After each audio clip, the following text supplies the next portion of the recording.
Good evening. Thanks for joining us. I'm Dustin Lukey. Kyson Rice was just 3 years old with a full life ahead of him. That life and hope ended on a tragic night 3 years ago. Late last month, convicted murderer Marcus Anderson was sentenced to life in prison without parole for causing Kyson's death. And in this News 19 exclusive, Joe Minnie sat down with Kyson's mom, Jessica Rice, shortly after that sentencing. Sing your ABCs. A, B, C, G. How can someone do that?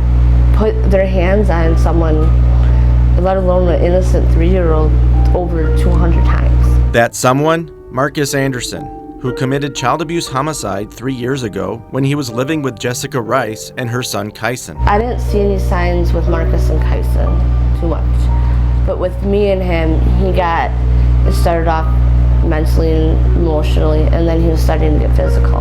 Domestic abuse is very common, and it occurs between 1 in 3 and 1 in 4 relationships, depending on where you take statistics. This happens over weeks and months and years.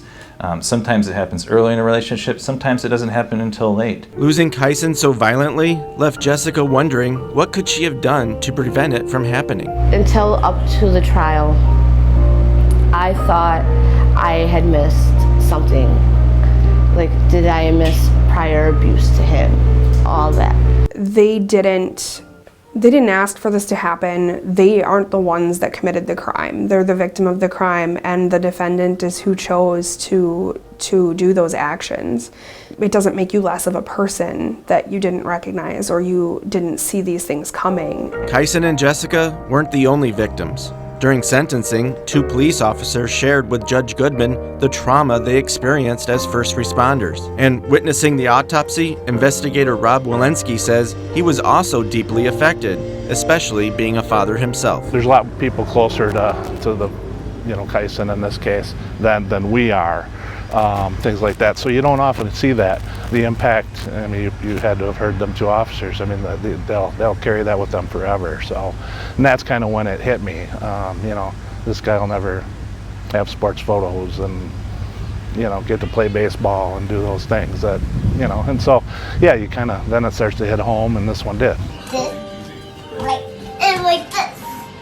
Like this. Jessica, diagnosed with PTSD, was unable to move forward emotionally in the years waiting for justice. I haven't even healed or grieved yet until now, because it was constant talking to investigators, DAs, and even though when things got postponed because of COVID, it was just shut off for a while.